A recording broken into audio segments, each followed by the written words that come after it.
Eh bien, écoutez, il est 18 heures pile. Je pense que nous allons pouvoir commencer. Vous avez donc devant les yeux une mosaïque de Ravenne, une superbe mosaïque qui va nous être commentée tout à l'heure par Véronique Vassal, qui interviendra bien pour nous dire comment les récits ou comment la théologie du baptême de Jésus a pu inspirer les artistes français.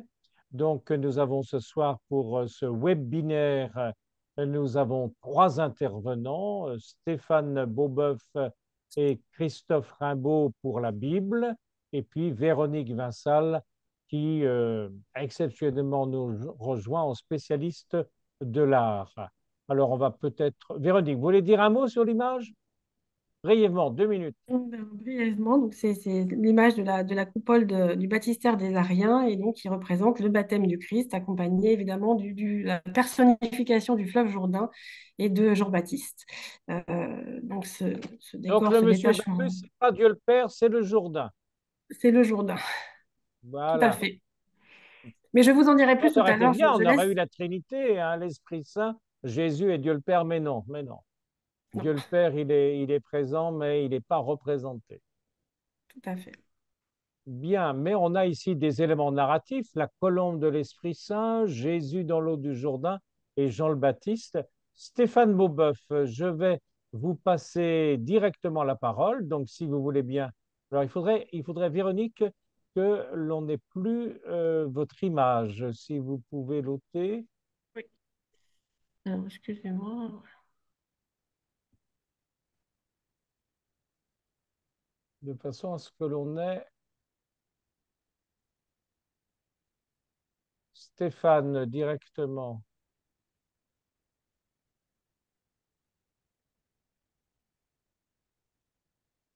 Mhm.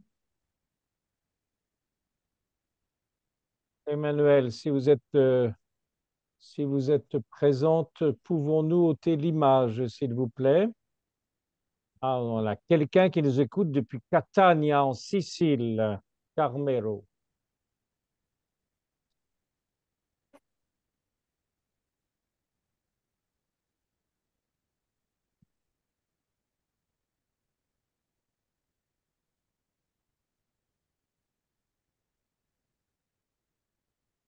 Bon. Véronique, il faudrait que... Est-ce que vous pouvez arrêter votre PowerPoint, s'il vous plaît? On arrête, Voilà. voilà. Ah, très bien. Stéphane, on vous a maintenant, vous avez un très beau profil, vous êtes remarquablement photographié.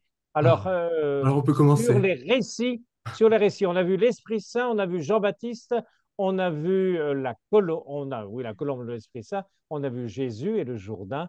Alors, les récits, donc, qui nous racontent le baptême de Jésus. Alors, on en a combien? Trois ou Eh quatre? bien, il y a trois récits, trois et demi, on peut dire. Chez Jean, c'est un petit peu particulier. Bon, disons d'abord que le baptême de Jésus par Jean-Baptiste est souvent considéré comme un fait historique probable en raison de l'embarras qu'il a pu causer, à l'instar du fait honteux de la crucifixion, aux premières communautés chrétiennes. Que Jésus, le Seigneur ressuscité, apparaisse d'abord dans sa vie terrestre dans cette position d'infériorité par rapport à Jean-Baptiste, qu'il ait commencé par être un disciple adhérent à sa proclamation au point de la reprendre telle qu'elle après son arrestation, voilà qui à première vue est troublant. D'où la gêne visible des évangélistes. Matthieu introduit un dialogue avec Jean qui permet à Jésus de justifier son choix. Luc, en racontant l'arrestation de Jean juste avant, le fait carrément disparaître du récit du baptême, entièrement tourné à la voix passive. Marc le prive de sa proclamation sur le règne, dont Jésus conserve ainsi l'exclusivité. Quant à Jean l'évangéliste, il passe le fait sous silence. Tous, cependant, s'accordent sur un point. Son baptême par Jean a été pour Jésus l'occasion d'une révélation. Venant du ciel déchiré, accompagné d'une colombe qui descend sur lui comme l'Esprit, la voix de Dieu résonne. Tu es mon fils bien-aimé, en toi je me suis complu. Ce qui est chez Marc une vision subjective devient plus objectif et plus merveilleux chez Luc, tout comme chez Matthieu, où la voix s'adresse à tous. Celui-ci est mon fils. Chez Jean l'évangéliste, la scène, sans le baptême proprement dit, est racontée par le Baptiste lui-même, qui déclare celui-ci est le Fils de Dieu. Qu'est-ce à dire? Alors, l'expression qui, dans l'Ancien Testament, sert à désigner les anges, le roi, Israël ou encore le juste, est polysémique. Telle qu'elle apparaît ici, complétée par les mots bien-aimé, un équivalent de élu, et en toi je me suis complu, et par la présence de l'Esprit, elle renvoie à deux textes interprétés dans un sens messianique à l'époque de Jésus. Le psaume 2, où Dieu appelle le roi nouvellement intronisé mon fils, et les chants du serviteur, contenus dans la deuxième partie du livre d'Isaïe, ici en particulier le premier, Isaïe 42, 1, qui raconte la vocation, les épreuves et le succès final du prophète et disent sa conviction d'avoir souffert pour les péchés du peuple. Traduit en araméen, serviteur se dit taléa, qui signifie aussi enfant ou garçon, et agneau. Comme kid en anglais signifie gamin et chevreau, d'où chez Jean la désignation de Jésus comme agneau de Dieu. En grec, serviteur se dit pais, qui signifie aussi enfant, garçon, comme puer en latin. Bien que la tradition évangélique ait finalement préféré le mot fils, la voix du baptême conjugue clairement deux images du Messie, celle du roi glorieux et celle du serviteur souffrant. Cette polarité dit beaucoup de l'expérience de Jésus, comme semble le confirmer son choix du titre ambigu Fils de l'homme pour se désigner lui-même. À cette époque, l'expression qui provient des livres de Daniel et d'Enoch est comprise comme désignant un Messie céleste, mais elle sert aussi, dans le langage courant, à se désigner soi-même de manière humble et signifie alors l'homme qui est devant vous. Le titre choisi par Jésus apparaît comme un moyen terme qui lui permet de maintenir la tension entre deux images opposées du Messie, le roi glorieux et l'humble serviteur. À quelle expérience renvoie une telle complexité? Tentons une brève reconstitution historique. On peut interpréter le choix du baptême comme l'expression de la résolution d'un conflit intérieur, que le récit de la tentation au désert qui suit immédiatement rend explicite. Contrairement à Jean, Jésus a un charisme particulier, un don, celui de soulager, de guérir et de libérer, par sa parole et son enseignement centré sur le pardon, et par son action d'exorciste guérisseur. Ce don, il l'interprète en fonction du même cadre symbolique que Jean, et en l'occurrence comme la manifestation de l'énergie même du règne de Dieu, qui n'est plus seulement proche, mais d'une certaine manière est déjà là et s'inaugure en sa personne et par son action. Il n'est donc pas seulement le messager, mais l'agent unique et définitif de son irruption. On peut penser à la sentence, si c'est par le doigt de Dieu que j'expulse les démons, alors le règne de Dieu est arrivé jusqu'à vous. Or donc, selon l'expérience personnelle qu'il en fait, que Jésus en fait, cette irruption du règne n'a rien à voir avec le déchaînement de puissance et de violence justicière attendue de la part du libérateur espéré, mais n'est que bienveillance et douceur. Si donc il est bel et bien le Messie, l'élu, cela signifie que le déploiement d'une telle puissance ne doit être que le couronnement d'un parcours qui commence ici par l'humilité du serviteur et l'obéissance du Fils. Dans la mesure où le statut de Fils de l'homme glorieux ne lui appartient pas en propre et ne peut être que reçu, Jésus doit d'abord se situer comme un simple Fils d'homme, un serviteur. La modalité terrestre de son identité glorieuse eschatologique doit être l'obéissance parfaite du prophète qui va jusqu'au bout de sa mission, quoi qu'il arrive.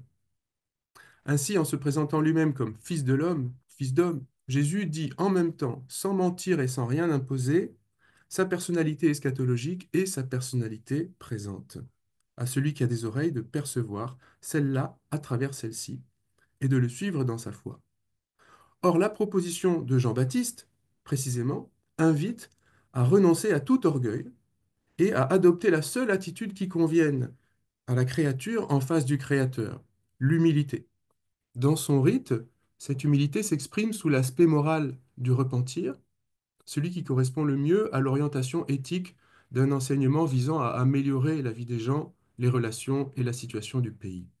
En se soumettant au rite, Jésus, qui adhère à ce projet, veut donc signifier solennellement son acceptation du statut de créature et son obéissance de fils, condition de son identité glorieuse finale.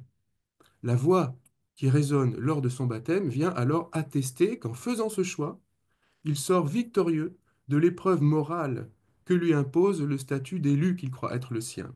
Ce n'est que comme serviteur qu'il sera fils. Le conflit moral implicite dans la scène du baptême s'illustre et se précise dans la scène de la tentation. Les deux scènes se suivent et se complètent, comme le suggère le fait que c'est le même esprit présent au baptême qui conduit maintenant Jésus au désert. Si Marc transmet le simple souvenir probablement historique d'une période d'épreuve spirituelle au désert et nous montre Jésus comme un nouvel Adam, peut-être influencé en cela par la christologie adamique de Paul, Matthieu et Luc, dépendant d'une source commune, livrent un récit détaillé, largement symbolique, qui met en scène le conflit sous la forme d'une confrontation entre Jésus et Satan, au sujet précisément du vrai sens de l'expression Fils de Dieu. Le tentateur propose à Jésus une vision perverse de son identité de fils, fondée sur la fascination du pouvoir et l'oubli du Créateur. Si tu es fils de Dieu, dis que ces pierres deviennent des pains. Ou encore, jette-toi en bas depuis le pinacle du temple, puisque ton statut de Messie te donne une puissance illimitée. Mais désirer et rechercher une telle puissance, c'est refuser de la recevoir de Dieu. C'est même vouloir prendre sa place et donc ne plus le reconnaître comme Dieu. Tel est le sens de la troisième et dernière tentation, selon l'ordre adopté par Matthieu. Le diable, en échange de la gloire du monde, demande à Jésus de l'adorer. Celui-ci, à chaque fois, et en s'appuyant sur des citations bibliques, oppose à Satan sa propre vision de ce que doit être le Messie, c'est-à-dire un serviteur, un fils obéissant, parfaitement soumis à Dieu et acceptant les limites, les faiblesses, les souffrances qui caractérisent toute créature.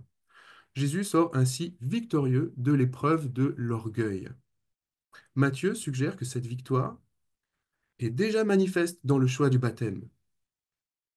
Tout comme Jean-Baptiste, après avoir d'abord résisté, laisse Jésus se faire baptiser par lui, le diable, à la fin, reconnaît son échec et le laisse.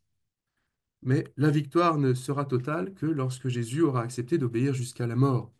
À Pierre, qui tente de le détourner de cette perspective, Jésus dira: Va derrière moi, Satan.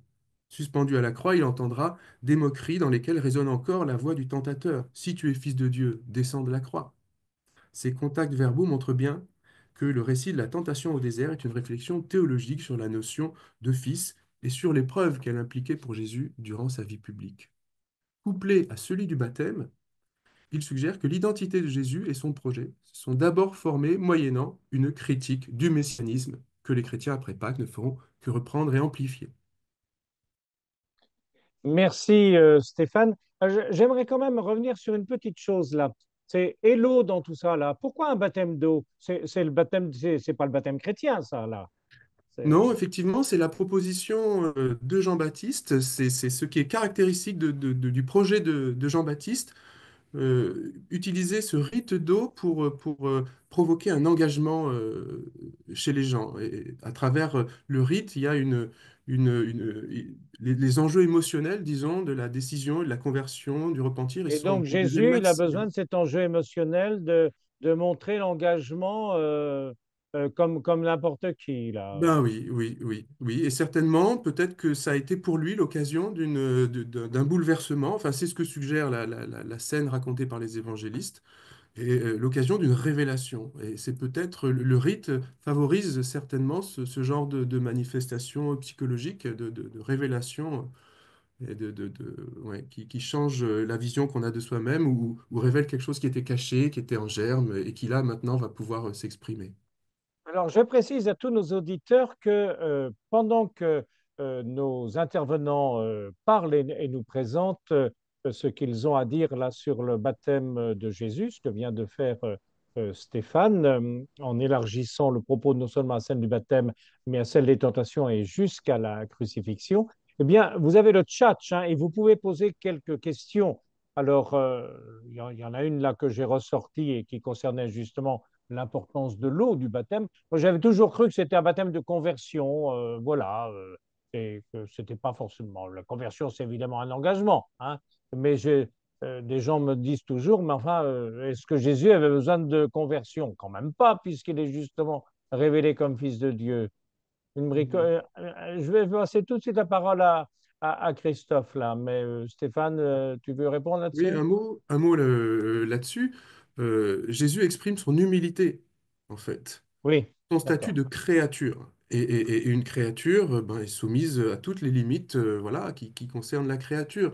Donc bon, de savoir s'il a péché ou pas, c'est pas tellement la question. L'important, c'est qu'il signale de manière solennelle son acceptation d'être une créature.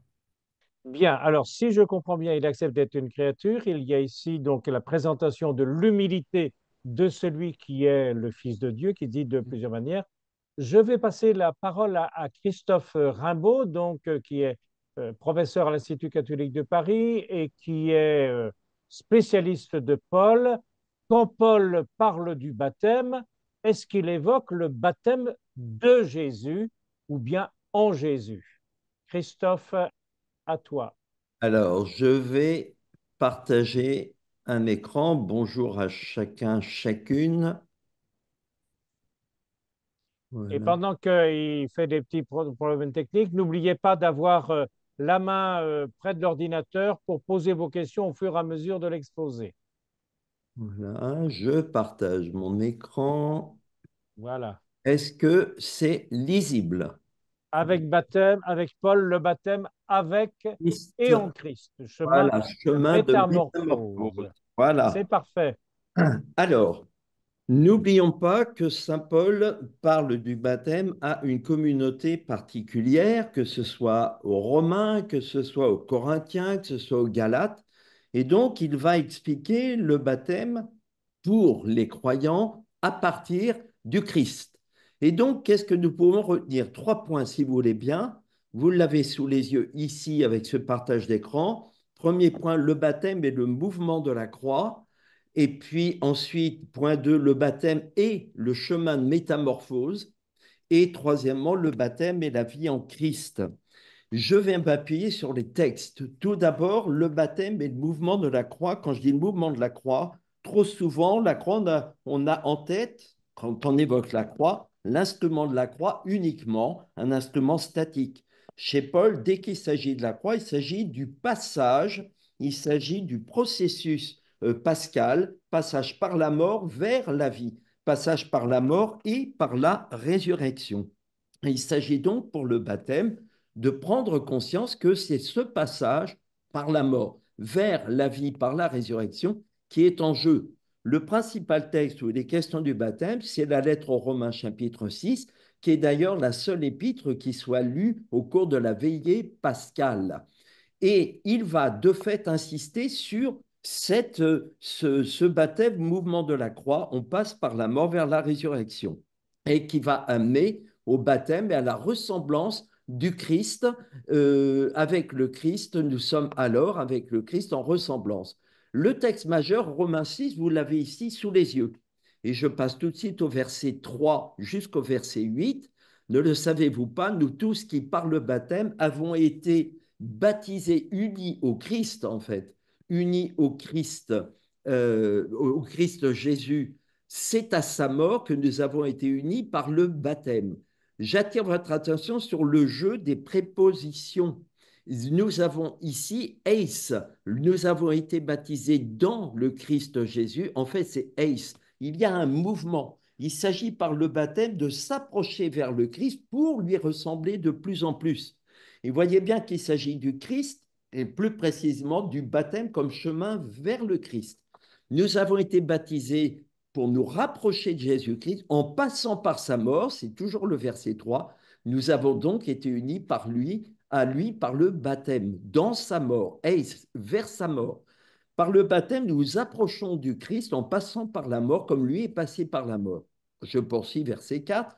Si donc par le baptême qui nous unit à sa mort, dans sa mort, la préposition vers sa mort, nous avons été mis au tombeau avec lui, sun. C'est pour que nous menions une vie nouvelle, nous aussi. Verset 5. Car si nous avons été unis à lui, si nous sommes devenus une même plante, sum futoi, par la mort, qui ressemble à la sienne, une plante qui ressemble à la sienne, nous le serons aussi par une résurrection qui ressemblera à la sienne. Donc, vous voyez bien qu'ici, il s'agit de s'approcher du Christ en passant par la mort comme lui pour passer vers la résurrection, vers la vie comme lui, ressembler à lui et donc être comme une nouvelle pousse, une nouvelle plante comme lui en vivant ce passage mort-résurrection. C'est dynamique. Et il va plus précisément, verset 6, insister sur le motif de la croix. L'homme ancien qui est en nous a été fixé à la croix. En fait, le vocabulaire, le mot à mot, a été crucifié avec ou co-crucifié, sun estorote, pour que le corps de péché, donc nous mourions au péché, en fait, en passant par la croix, et qu'ainsi nous ne soyons plus sous la domination ou esclaves du péché. Si nous sommes passés par la mort, verset 8, avec le Christ, sun, nous croyons que nous vivrons aussi avec lui. Voyez bien dans ces versets la richesse de ce qu'il nous dit Paul. Il s'agit bel et bien d'un mouvement, c'est ce que je disais ici. Nous passons par la croix, nous vivons avec lui le passage par la mort de ce qui doit disparaître en nous, tout le péché, pour vivre déjà la résurrection comme lui. Il s'agit donc de faire comme lui, de ressembler à lui, homoios, homoioi, et c'est toute la notion d'être en communion. C'est la koinonia d'ailleurs de Philippiens 2, la fameuse hymne de christologie de Philippiens. Il est passé par la mort, l'humiliation de la croix, pour être surexalté. Et koinonia, ça ne veut pas dire être en communion, ça veut dire participer, prendre part à ce mouvement de mort et de résurrection. Avec le Christ en ressemblance, ce qui fait que nous avons alors la ressemblance avec lui si nous acceptons de passer par le baptême, à savoir par la mort et vers la résurrection. C'est ce qu'il dira d'ailleurs en Galates, vous l'avez ici, Galates 3, vous tous que le baptême a uni, vous avez été baptisés, eis, vers le Christ, alors vous revêtez le Christ, vous avez la ressemblance et vous revêtez le Christ, vous êtes semblable à lui. Il s'agit donc, point 2, de bien voir qu'il s'agit d'une métamorphose. Il s'agit par le baptême d'accepter de faire mourir, de laisser mourir en nous ce qui est vieux, ce qui est abîmé par le péché, pour renaître à la vie nouvelle, c'est-à-dire être homme, humain, marchant dans la vie nouvelle. Et cela passe par une libération du péché. C'est ce que nous avons notamment dans le Romains 8. Nous passons d'esclaves à fils. Si vous viviez, verset 13, si vous viviez selon la chair, vous mourrez, si par l'esprit, mais si par l'esprit vous tuez les agissements de l'homme pécheur, vous vivrez. Il s'agit donc d'accepter, verset 10, que le Christ soit en nous. Le corps reste marqué à cause du péché, mais si nous acceptons la vie dans l'esprit, alors nous devenons justes. Celui qui a ressuscité Jésus d'entre les morts, s'il habite en vous cet esprit, celui qui a ressuscité Jésus d'entre les morts donnera aussi la vie à vos corps mortels. Il s'agit donc d'accepter de ressembler au Christ, de vivre le même mouvement que le Christ, pour de fait vivre de l'esprit, vivre selon l'esprit, se laisser conduire par l'Esprit de Dieu, verset 14, et devenir donc fils de Dieu. Ceux qui se laissent conduire par l'Esprit, de fait, sont fils de Dieu. Le baptême est un chemin de métamorphose qui nous fait passer de statut d'esclave au statut de fils de Dieu. Nous pouvons alors crier avec lui, celui en qui nous ressemblons, verset 15. Nous pouvons crier avec lui, eh bien, Abba, Père, et nous sommes dans sa gloire. Et donc, cela est réservé à tous. Mais une fois que nous aurons vécu ce passage et nous vivrons selon l'Esprit, alors nous pouvons bien considérer que nous sommes capables de vivre en Christ la vie nouvelle, la vie dans et selon l'Esprit. C'est ce qu'il dit en Romains 6, c'est ce qu'il dit en Romains 8, et d'une manière extrêmement intéressante, en 1 Corinthiens 12, nous avons la mention, la fameuse image du corps et des membres dans 1 Corinthiens 12. Nous avons cette phrase qui est absolument très intéressante. C'est dans un unique esprit que nous tous, juifs ou païens, esclaves ou hommes libres, nous avons été baptisés pour former un seul corps. Tous, nous avons été désaltérés par un unique esprit. Nous sommes donc baptisés dans un unique esprit. Le baptême est le moment où, passant par la mort et la résurrection pour ressembler au Christ, nous sommes baptisés alors dans l'esprit qui devient la source unique et le point commun entre tous les croyants, source unique de tous les charismes que nous avons à mettre en œuvre pour bâtir le corps. Dans 1 Corinthiens 10, il y a une mention complémentaire, c'est que nous sommes libérés du péché de la même manière que dans l'histoire du salut, verset 2, tous, le peuple d'Israël au désert, le peuple des Hébreux, ont été unis à Moïse par un baptême. En Moïse, en s'approchant de Moïse, en étant proche de Moïse, ils ont été baptisés, mais baptisés dans la nuit et dans la mer. Le chemin de libération, l'expérience de libération de l'exode, libération de l'esclavage, devient modèle accompli. Nous avons ici une figure typologique, devient ici s'accomplit dans le baptême. Nous sommes par le baptême libérés de nos esclavages de péché, accomplissant cette libération de l'esclavage du peuple dans le désert. Et c'est pour cela que dans la prière de bénédiction de l'eau dans la liturgie du baptême à la veillée pascale, nous avons bel et bien cette mention. Aux enfants d'Abraham, tu as fait passer la mer Rouge à pied sec pour que le peuple d'Israël, libéré de la servitude, préfigure le peuple des baptisés. C'est un baptême. C'est afin que l'homme soit créé à ta ressemblance et lavé par le baptême des souillures qui déforment cette image, puisse renaître de l'eau et de l'esprit pour la vie nouvelle d'enfants de Dieu, pour que tout homme qui sera baptisé, enseveli dans la mort avec le Christ, et ressuscite avec lui pour la vie. Vous voyez bien donc que chez Paul, le baptême est un mouvement que nous sommes invités à vivre, accepter de passer plongé dans l'eau, de passer par la mort comme le Christ, avec le Christ pour ressembler au Christ. Et cette ressemblance nous entraîne vers la résurrection avec le Christ. Et cela nous permet de découvrir, libérés du baptême, du péché, nous sommes alors dans la vie selon l'Esprit, nous sommes baptisés par l'Esprit dans l'Esprit, et nous pouvons vivre la vie nouvelle, libérés que nous sommes de tout péché. Nous devenons alors hommes nouveaux, libérés de l'image du vieil homme. Métamorphose s'il en est. Merci Christophe. Alors là, moi, je comprends plus rien. Ah, dis-moi tout. Ben non, voilà, c'est tout simplement parce que Christophe nous a dit que le baptême de Jésus, le baptême par Jean le Baptiste, manifestait son humilité de fils de Dieu.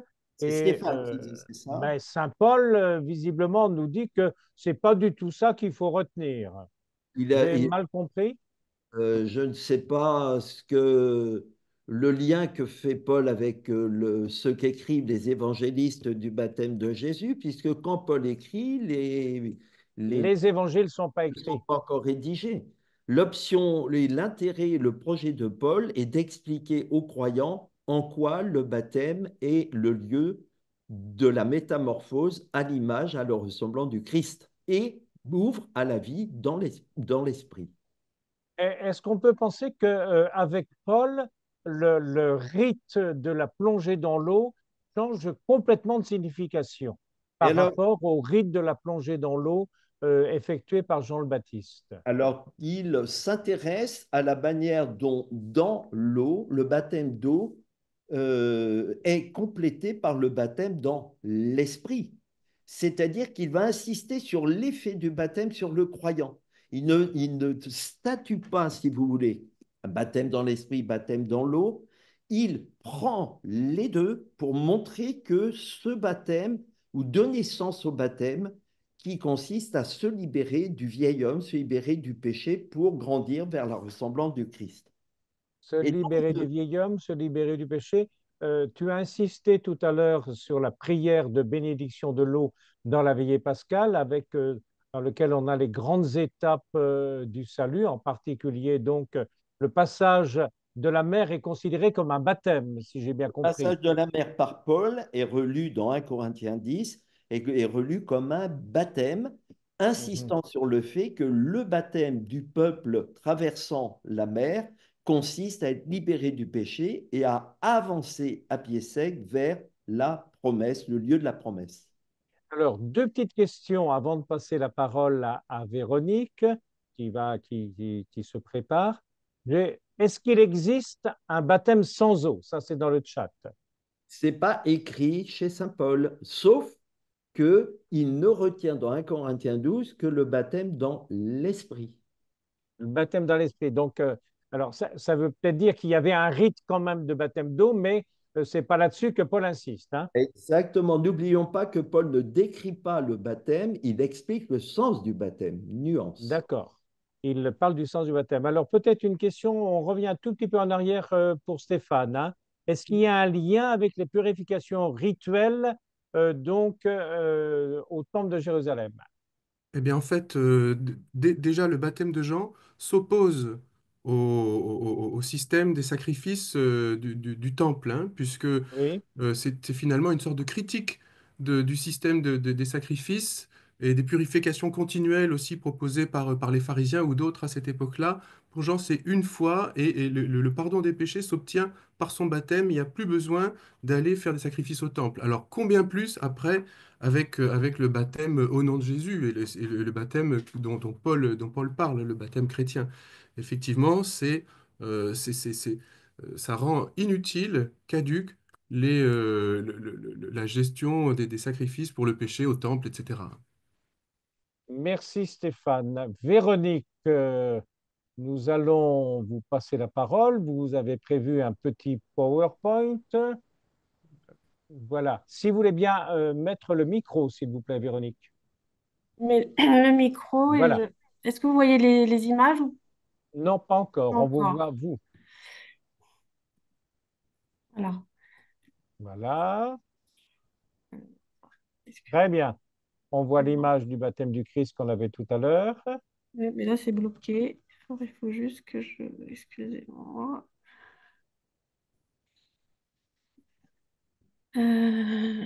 Alors, attendez, il faut que je recommence parce que là, l'image est bloquée et je ne peux pas faire dérouler le PowerPoint. Je vais essayer de repartir. Je n'y arrive pas. Alors, pendant que vous Oui, posez essayez quelques d'avoir questions votre pendant que j'essaye PowerPoint, voilà, de résoudre j'ai le une problème. question qui est peut-être pour Stéphane. Le rapport des Juifs avec l'eau, c'est pour eux une source de mort ou une source de vie ou les deux? Hmm. Alors en fait, ça pose la question de dans quelle eau se faire baptiser. L'eau de la mer est plutôt symbole de mort et de chaos dans le judaïsme et dans la Bible. Et donc, il n'est pas question de se faire baptiser dans la mer. C'est important que l'eau du baptême soit une eau vive, une eau courante, une eau douce. Donc, c'est différent, hein. L'eau vive, D'accord. douce, c'est celle du baptême, pas l'eau de la mer. Merci. Véronique a réussi à nous mettre, on Non, a sous les yeux. alors j'arrive Ah, pas à faire passer les images. Je suis désolée, là, ça a bloqué parce que j'ai l'image, mais j'arrive pas à faire passer le reste du PowerPoint parce que comme j'ai ah, dû l'ouvrir tout à l'heure. Alors attendez, je vais essayer de faire autre est-ce qu'un chose. technicien va pouvoir venir? On a ici les baptistères à Ravenne, le Est-ce que baptistère vous du voyez quand Nord. je passe les images? Oui. Oui, oui, Ah tout bon, à c'est fait. parfait. Voilà, ça y est, c'est revenu. Excusez-moi. Voilà. Alors, allez-y. Alors, moi, je vais vous parler donc du décor des baptistères donc, de Ravenne, mais donc, je vais faire une petite introduction pour commencer. Donc là, vous avez les deux baptistères que l'on connaît à Ravenne, celui des Ariens et celui des orthodoxes. Donc, le baptistère des Ariens à Ravenne fut édifié par le roi des Ostrogoths Théodoric au tournant des 5e, 6e siècles, et le baptistère devait donc permettre aux Ariens de disposer de leur propre lieu, tout comme l'autre confession à laquelle était réservé le baptistère des orthodoxes. Les deux bâtiments Excusez-moi de vous conservés interrompre brièvement. Donc, le baptistère est à l'extérieur des églises, hein, est contrairement à à ce qu'il y a l'extérieur aujourd'hui. tout à fait, extérieur des Et églises. Alors donc, ça veut malheureusement, dire que c'est un monument très important. très important effectivement, puisque c'est là qu'effectivement il va y avoir le baptême et qui est en dehors effectivement des autres Et, édifices. Donc c'est et il y a donc à Ravenne, fin 5e, début 6e, il y a deux manières de vivre en chrétien, hein, celui qu'on appelle exactement les Ariens et donc les voilà, orthodoxes. qui vont cohabiter effectivement pendant cette période. Tout à Ils fait. cohabitent. D'accord. Oui. Allez-y. Donc, juste, je rappelle deux petits mots sur l'arianisme, hein, qui est une doctrine chrétienne développée par le prêtre Arius au IVe siècle, qui remet en question donc la nature du Christ. Selon cette croyance, le Fils n'est pas de la même essence divine que Dieu le Père, mais a été créé par lui. Autrement dit, pour les partisans de l'arianisme, bien que le Christ soit une figure divine, il a un commencement et n'a pas existé éternellement comme Dieu le Père, qui est l'origine de tout. Cette idée s'oppose à la doctrine trinitaire officielle de l'Église chrétienne, qui enseigne que le Père, le Fils et le Saint-Esprit partagent la même nature divine et sont pleinement divins. Cette conception trinitaire a été affirmée lors du concile de Nicée en 325, qui rejeta l'arianisme comme hérétique. Toutefois, cette doctrine a continué à se propager, notamment au sein des peuples germaniques. Cependant, après la reconquête de Ravenne par l'Empire byzantin et la fin de la domination gothique, l'arianisme fut progressivement supplanté par le christianisme orthodoxe et le baptistère initialement construit pour la communauté arienne fut intégré dans l'orthodoxie chrétienne en 540. Un monastère grec est construit à côté et le baptistère est placé sous l'invocation de Sainte Marie de Comédin. Vers l'an 1700, l'édifice devient propriété privée, puis en 1914, il est acquis par l'État italien. Les bombardements alliés à la Seconde Guerre mondiale causent la ruine des édifices voisins et comme de nombreuses constructions ravennate érigées sur des pieux plantés dans le terrain peu stable et humide du delta du Pô, le baptistère s'est enfoncé, sa base originale est à 2,30 m au-dessous du niveau actuel du sol, comme vous pouvez le remarquer sur l'image. Le monument est de forme octogonale avec 4 absidioles et à l'intérieur, donc, il est surmonté d'une voûte en coupole. Les murs étaient probablement ornés en grande partie de mosaïques qui ont disparu et seul aujourd'hui est conservé, donc encore une fois, la coupole. Les mosaïques sont constituées donc de petits éléments, de petits cubes de pierre, de verre et de pâte de verre, donc qu'on appelle des tesselles. La gamme chromatique se distingue par sa grande variété, composée donc à la fois de pâtes de verre colorées, qui sont tantôt transparentes, tantôt opaques, et puis donc encore une fois de tesselles de verre. Alors, je ne vais peut-être pas rentrer dans la technique, mais c'est vrai qu'elle est très variée, mais on va retrouver toujours pour réaliser donc, ces éléments en verre, généralement de la silice qu'on va chauffer à de très hautes températures, auquel on va ajouter du carbonate de sodium qui est le natron. Également donc des coquillages pilés qui vont apporter la chaux, qui vont permettre justement de stabiliser le verre et réduire sa solubilité. Et on ajoute aussi évidemment des oxydes métalliques de fer pour le rouge et de bleu pour le cobalt, oxyde de cobalt, pardon, pour le bleu. Et on a évidemment une gamme très large de couleurs. Pour les tesselles de verre, c'est un petit peu différent parce qu'en fait, elles sont généralement réalisées avec une fine feuille d'or qui est placée entre deux lamelles de verre qui vont être donc chauffées ensemble, puis découpées. Alors là, je vous montre la maison Orsoni, qui est une maison donc à Venise, qui pratique encore et qui réalise des tesselles de verre comme on le faisait dans l'Antiquité. Et cette maison est justement une entreprise qui va réaliser énormément de restauration, notamment aujourd'hui, pour tout ce qui est bâtiments paléochrétiens et byzantins, évidemment dans le monde. Donc c'est une maison extrêmement importante puisqu'elle conserve la technique. Alors, j'en viens maintenant donc à la coupole elle-même. Et donc, je vous montre ici une image qui vous détaille les différents moments de restauration, puisqu'il y a eu un certain nombre d'éléments qui ont été modifiés. La coupole, normalement, a été réalisée donc, au début du VIe siècle, en grande majorité. Et ce qui va nous intéresser, c'est effectivement la partie centrale avec le baptême du Christ. Vous remarquez effectivement donc les autres périodes où il y a eu des interventions, donc à la fin du VIe, et puis également des restaurations au XIXe siècle, la partie que vous avez en marron clair, où là vous avez des interventions extrêmement importantes. Il y aura également des interventions extrêmement importantes dans l'autre baptistère dont j'ai parlé tout à l'heure, qui est donc le baptistère qu'on appelle néonien ou des orthodoxes. Alors, je ne parlerai pas plus particulièrement de cette coupole parce que vous voyez, toujours en marron clair, il y a eu de très grandes restaurations qui ont été faites, notamment donc, au niveau de la scène centrale du baptême. Et vous voyez que ce qui a été touché, c'est justement la partie que vous voyez en plus clair ici, légèrement doré plus clair que le reste du fond. On a repris donc toute la tête, tout le visage ici de Jean-Baptiste, qui, vous voyez, a une tête plus petite par rapport au reste du corps. Le Christ également donc, a été repris. On a ajouté justement une barbe, des nimbes qui n'existaient pas à l'origine. Et puis, vous le voyez également, il y a la colombe ici qui était en fait située beaucoup plus haut. On aperçoit encore dans la partie supérieure de la coupole, notamment donc, les plumes de l'oiseau. Donc, je vais effectivement écarter plutôt cette image puisque donc, elle a été restaurée et elle n'est plus d'origine puisque les restaurations datent du 19e siècle. Dans le baptistère des Ariens, il y avait évidemment au contrepoint de la coupole la cuve baptismale qui aujourd'hui donc a totalement disparu. Vous voyez donc à gauche une photo d'archive où on voit effectivement donc où se situait exactement le bâtiment qui était généralement décalé un petit peu vers l'est. Et on le voit sur la photo moderne justement au centre du bâtiment. Vers l'est parce que donc les baptisés normalement eh bien, partaient de l'Occident pour aller vers l'Est et pour aller donc vers le soleil levant, vers Dieu. Alors, j'en arrive maintenant à la coupole pardon, du baptistère des Ariens, qui, vous le voyez, est composé donc de deux cercles avec une bordure extérieure ici, qui est une bordure gémée, hein, avec des pierres précieuses et des perles fines qui sont représentées, qui ont une importance et sur laquelle je reviendrai donc à la fin de ma présentation. Vous avez les apôtres ici qui sont tout autour, et puis donc au centre, la scène de baptême avec les différents personnages.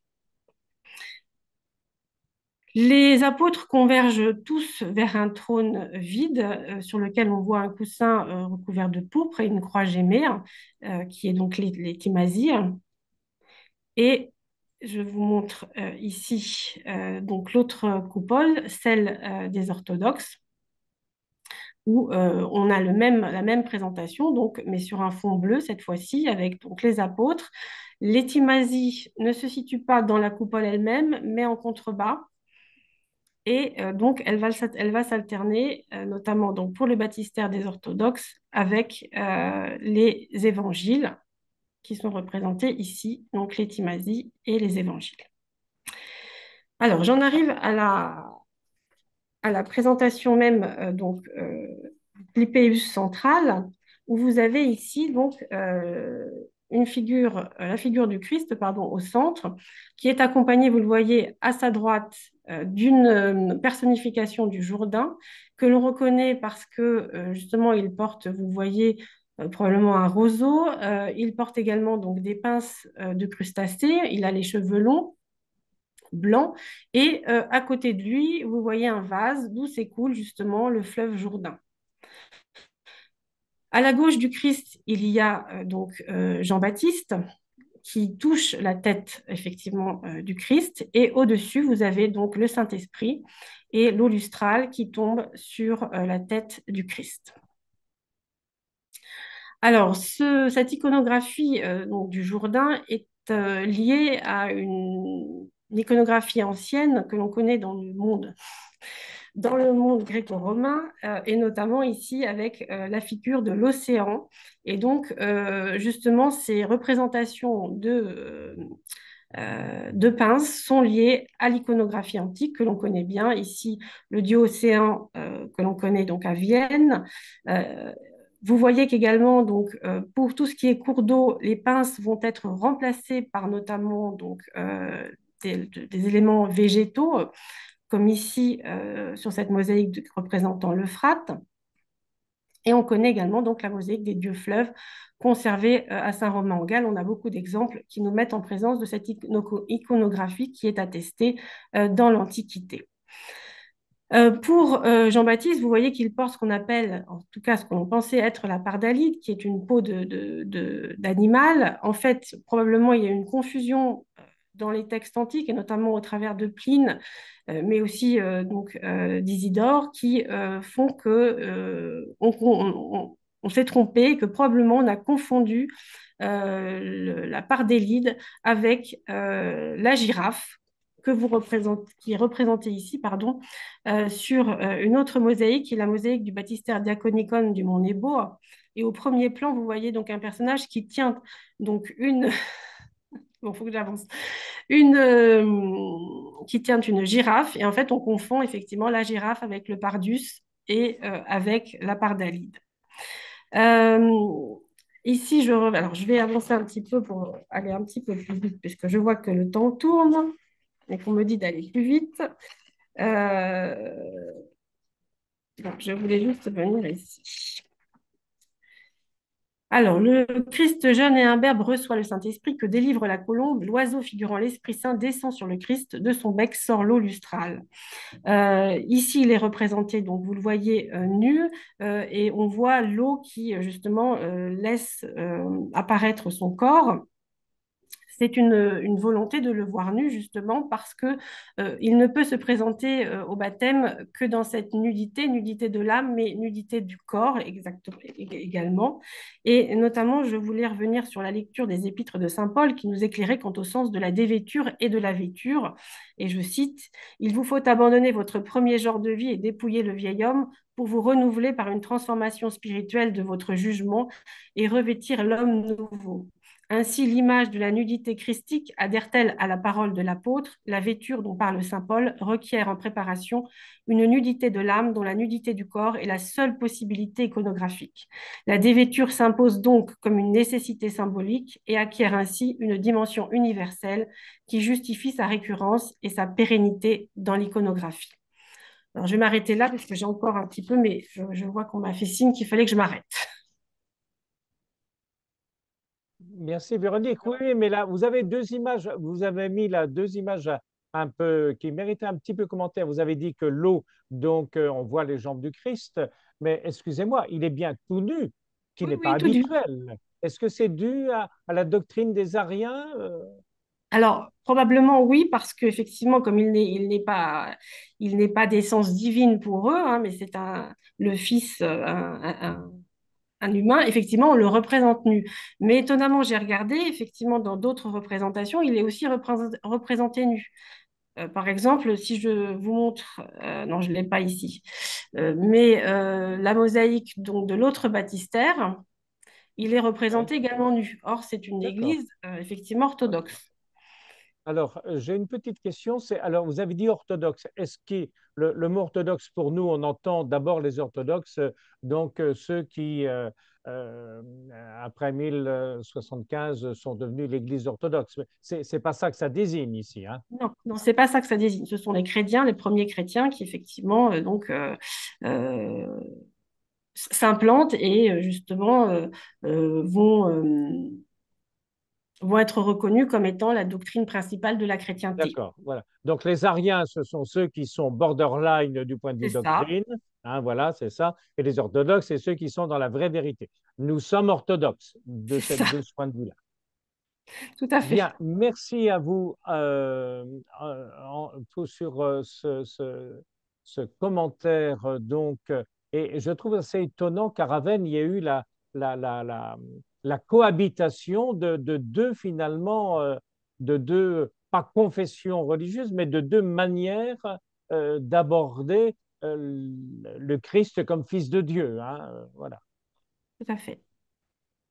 Merci à vous. Alors, est-ce que Christophe, il a fait une Véronique a fait une petite allusion à Saint Paul, hein, donc vous pouvez reprendre là-dessus ou pas, Christophe? Oui, oui, oui.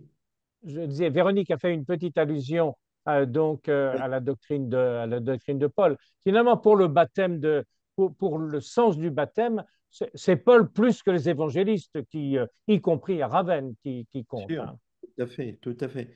Euh, Ce que j'ai retenu de la citation, c'est la question de la nudité. Et je trouve très intéressant de voir que chez Saint Paul, il s'agit de revêtir le Christ. Oui, Et donc, il s'agit bel et bien non pas d'abandonner ma propre identité, il s'agit de revêtir, même de survêtir. C'est-à-dire comme si la ressemblance au Christ venait me survêtir par-dessus et donc transformer ma personne tout en respectant ce que je suis. Il y a un jeu chez Saint-Paul qui est que je garde mon être, hein, mais je suis libéré du péché et de fait, je survais le Christ pour grandir vers la ressemblance. Il y a ce jeu chez Saint-Paul qui est toujours un petit peu contradictoire.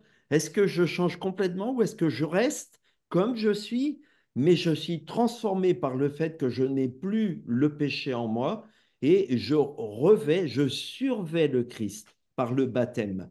Et donc, à partir de là, on voit bien cette question de la nudité qui fait que elle disparaît en tant que nudité type pécamineuse parce qu'elle donne honte comme résultat du péché, alors que de fait, avec le Christ, je suis comme un homme nouveau qui n'a plus à craindre ce qu'il est. Voilà, hein, il y a ce jeu-là qui est très intéressant au niveau de la métamorphose qui provient du baptême. Nous arrivons vers la fin de notre webinaire. J'aimerais quand même revenir sur une petite chose. Peut-être, Véronique, vous allez pouvoir nous éclairer. Vous nous avez montré donc deux baptistères donc distincts de l'Église et on voit bien qu'en Italie, ça arrive quelque part aussi en France, hein. On a ça à Angoulême, par exemple, hein. Mais ça durait longtemps, ça, cette distinction entre le corps de l'Église même où se célèbre l'Eucharistie avec l'Assemblée, et puis le lieu du baptême proprement dit, chrétien. Après, ça va évoluer, mais c'est vrai que pendant quand même encore une longue période, il va y avoir une distinction avec le baptistère et l'Église, puisque effectivement, les personnes viennent sont baptisées au sein même de cet édifice qui est vraiment consacré au baptême.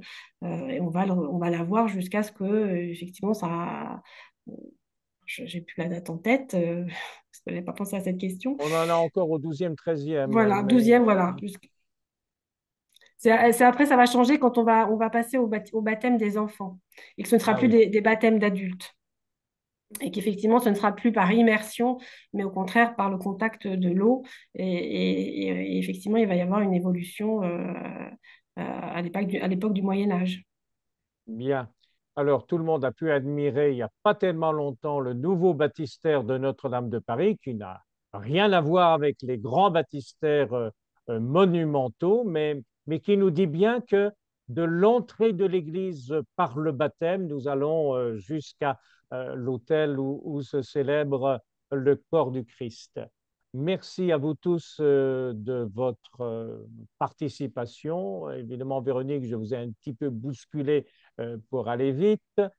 Stéphane, vous avez quelques informations à donner. Oui, quelques petites annonces à faire. D'abord pour les prochains webinaires. Donc le prochain aura lieu le jeudi 6 mars. Ce sera sur le thème de l'espérance. Ah, Et c'est en puis, lien avec peut-être une certaine année sainte, là, hein? c'est Ouais. ça, dans le contexte de l'année jubilaire qui est consacrée à ce thème. Et puis ensuite, ce sera le jeudi 15 mai. Donc vous allez recevoir toutes ces informations de toute façon par mail, hein, mais je l'ai dit déjà maintenant. Il y a aussi les prochaines journées Chemin de Bible. Donc la prochaine, c'est vendredi, avec Béatrice Soirée, donc vendredi 13 décembre, là, demain, tout simplement. Et elle sera consacrée au travail, remettre le travail à sa juste place. Donc qu'en est-il du travail dans la Bible, euh, aussi bien dans l'Ancien Testament que dans le discours de Jésus, hein, que dit Jésus du travail? Et puis la journée suivante de Chemin de Bible sera le 24 janvier.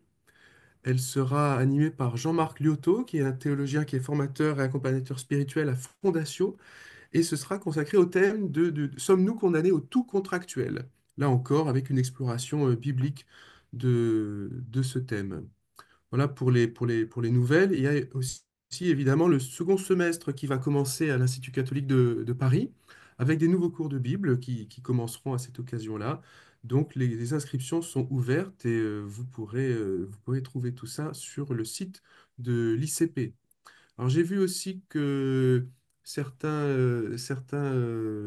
participants demandaient les textes des interventions. Christophe a partagé donc son document. Moi, je ne peux pas le faire parce que ce que je vous ai dit ce soir, ça va paraître dans une revue à la fin du mois de décembre. C'est la revue Mythologie avec un S entre parenthèses. Et ce numéro qui paraît à la fin du mois est consacré à Jésus et aux grandes figures chrétiennes, donc plusieurs saints. Vous trouverez plusieurs petits articles sur des thèmes liés à Jésus et aux saints. Voilà. Mythologie Merci, au pluriel. merci Stéphane. Alors, comme il reste encore 2, 3 minutes, j'ai une question là que je donne tout de suite. En accord avec le baptême d'eau, si nous trouvons dans la situation défavorable où nous avons un bébé ou une personne qui n'est pas encore baptisée et que nous sommes au milieu de l'océan, est-ce qu'il est possible d'utiliser de l'eau salée? S'il y a pas le choix, je pense qu'on peut, hein. Et puis tout chrétien peut le faire aussi, n'est-ce pas? C'est comment on appelle ce baptême? C'est pas Il l'ondoiement? y a il y a le baptême de désir. Ah, de désir. Le baptême de désir, comme pour la communion de désir, hein. Christophe, je ne me trompe pas. Oui, oui, enfin, je ne sais pas si c'est tout à fait le baptême de désir, c'est le baptême en situation d'urgence, là, en l'occurrence. Ouais. Oui, Voilà. Mais bien sûr, avec l'eau salée, dans ce cas-là, bien sûr. mais voilà, mais on est dans les cas, Dans les cas dans les cas, extrêmes, dans les cas limites et dans les cas extrêmes. Bien. heureusement, ça existe, bien sûr. Dites-moi, Stéphane, pour l'Espérance, là, le webinaire, le prochain webinaire, il y a déjà des textes de prévus? Il y a du narratif ou Euh, bien ça sera uniquement des théologiens qui vont intervenir là? Ce sera à partir de la Bible, mais là, j'ai pas plus d'informations que ça pour l'instant. D'accord. Une petite page de pub, puisque l'association Bible et Terre Sainte nous dit que, eh bien, le thème de l'eau, eh bien, c'est son axe de l'année. Alors, Bible et Terre Sainte donne sa référence Internet, mais c'est facile. Tout le monde peut cliquer Bible et Terre Sainte et on sera directement sur le site. En tout cas, merci à vous tous. Merci à vous de nous avoir écoutés. Merci pour ces regards croisés. Je ne suis pas convaincu qu'il y ait un lien entre le baptême de Jésus et le baptême chrétien, mais allez, on va dire quand même qu'il y en a un. Merci à tous et à toutes. Au revoir. Au revoir. Au revoir. Ah.